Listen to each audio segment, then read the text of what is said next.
Hey everyone, this is A-Rock Lazarus. This is me doing a legendary playthrough of the Silent Cartographer. It's actually my second favorite level in all of Halo, second only to Assault in the Control Room, which will be my next video. Right now I'm doing this legendary playthrough. As you can see on the anniversary graphics, I'm also using the remastered soundtrack. I don't like either very much, but I want everybody to be able to see and hear what the new version of the game is like. This run-through is with no skulls, just because I don't like using skulls. That means no bandana, of course, which for those of you who don't know, is the infinite ammo. That's me pulling off a couple of headshots, I think. I'm really not sure, but I'm sure my Marines can take care of that. Now, I do want to say, while I have the chance, that this is my first narrated video, so it's going to come off with me kind of sounding robotic and a bit choppy. Hopefully, as the more I make of these, the more natural it'll sound, so please bear in mind any constructive criticism over this video will be great. Also, I do apologize for all the meleeing here. I forgot how annoying it can be when you just hear it. I mean, when you're playing by yourself, it's not a big deal, so when I do my future videos, I won't be doing that. This video, I believe, will be in 4 parts. I do, unfortunately, die a few times, so I'll try and fast forward when I have to replay it through a few times. I was trying to go for a no deaths run, but after a few tries it just wasn't very fun, and I feel like if I did it, it would take really long, so maybe in the future. Right now, as you can see, I'm using the Warthog as cover. It's a bit effective, especially only really in Halo 1, where the Warthog can't blow up, and that's me wasting an entire Starfield clip on the Jackal. We'll be dying here soon.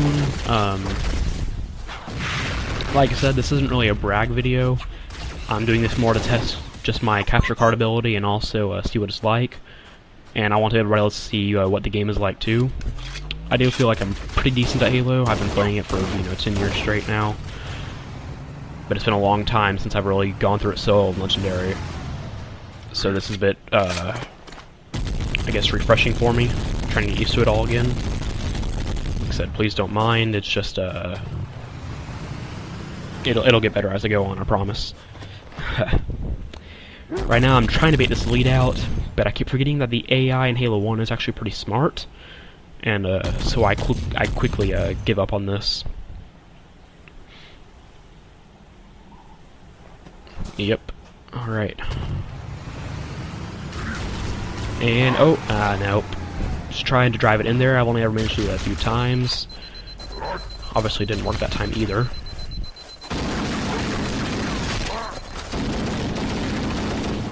Also, I keep reading that this is the only Halo where the right shoulder assassination melee does not work, so you'll see me try and hit the enemies on the right shoulder a lot, and it's not very effective because it does not work in Halo 1.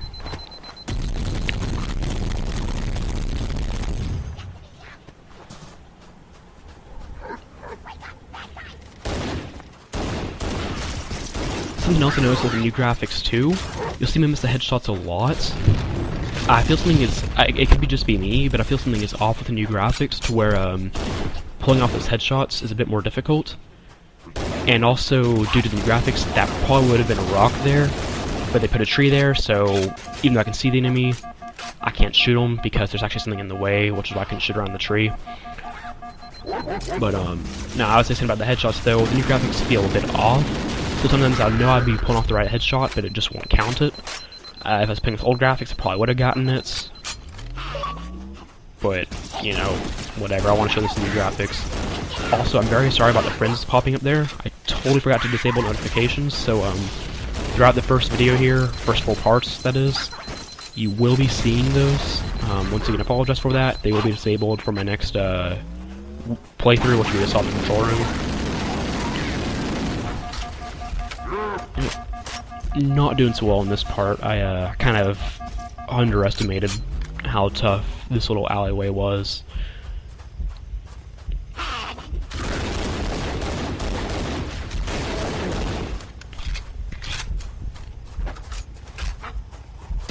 Alright, yeah, here we go. Kill this elite here. Man, I gotta say, even though he survived all that, I love the explosions of Halo 1, about how grenades can do chain reactions.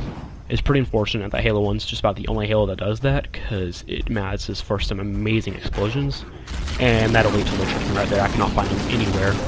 Oh, first death. Once again, I got cocky, just rushed at him, something you really can't do in Legendary. This is probably the only death I won't fast forward through, because I really have to show off that there are different ways to go about doing it. And when I'm so close to death, just using cover and being careful can really get you far.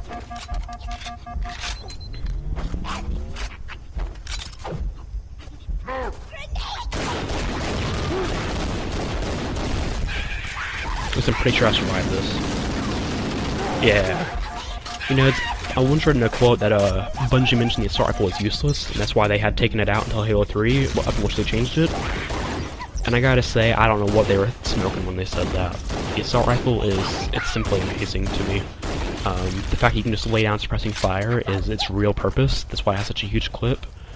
And I wish they had known that from the beginning. I don't know if they didn't realize that they forgot or didn't what they really wanted, but people use trying to use the assault rifle to spray down, you know, a hunter.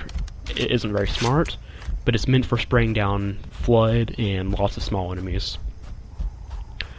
So here I do pull off a nice shot on the hunter, and then I totally screw up on that hunter. Usually I'm real good about it. There we go. For those of you who don't know, because I always see people miss this spot all the time, lots of ammo and a health pack over here. Very helpful. To the right, you'll see a terminal. I'll be coming back to that at the end of the video for y'all to watch the scene, should y'all have not seen it yet. But as you can see, I survived that battle earlier with just a bar of health. You can really get through the whole game if you were good enough with a bar of health. I am not that good, probably never will be, no matter how much I've played. I'm sure somebody out there has gone through that ever taking a bar of health damage, though.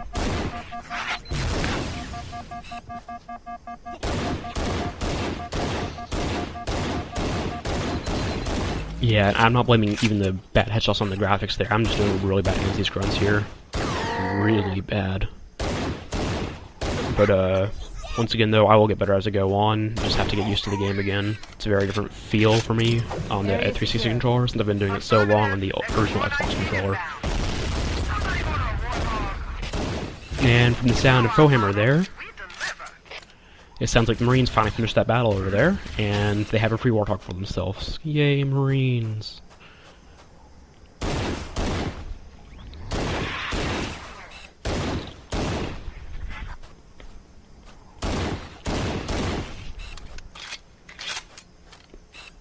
Okay, let's move Almost on. done. Let's go find the map room that will show us the location of Halo's control center. Still trying to get this head, which is Jackals, because I'm just doing terrible lately. But for those of you who don't know, it is good to kill elites. Obviously, you need to kill the elites. But I've always found Jackals to be the biggest pain in the ass of any Halo, especially Halo 1. Their shields being impenetrable, or damn near impenetrable, can be a huge boon for them. So you really want to be sure that that you kill them off right away. And I'm now going to stop talking, so y'all can watch this video, the terminal, and I'll see you on part 2. Thanks for watching. It has now been 3,000 years since my last contact with any of the other caretakers of the Halo array. Despite clear communications protocol, my fellow monitors have either chosen to ignore, or, more likely, have lost the ability to engage in our scheduled updates. The continued lapse of the domain means that we are stuck with achingly slow wormhole superluminal communications. Prior to this total communication shutdown, the only messages I received in the preceding 4,573 years were incomplete and quite perplexing transmissions from Installation 05.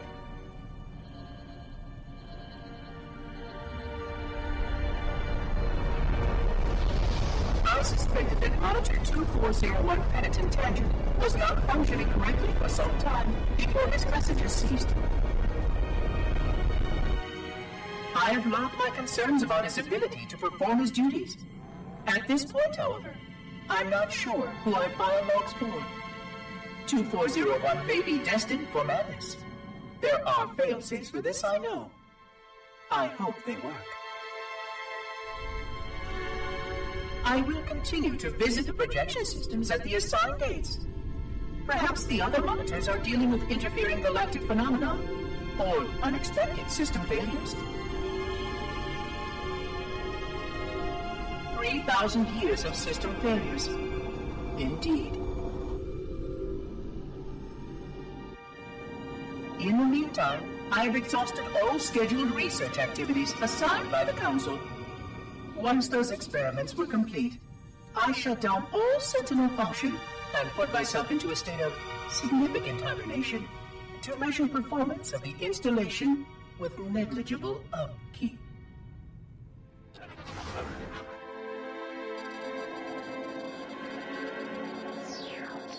After 150 years with no noticeable impact upon installation systems or integrity, even in hibernation I became bored. This was quite troubling, as I was led to believe I was not capable of such a state. This was one of the gifts I was promised, an end to strife.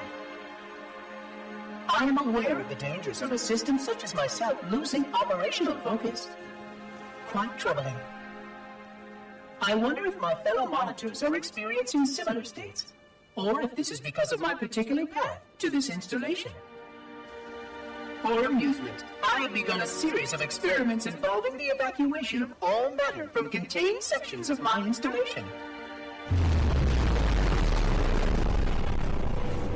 By measuring the geologic effects of exposure to the vacuum of space and the eventual biological recovery of these sections, I anticipate getting valuable insight into emergency response scenarios in case of...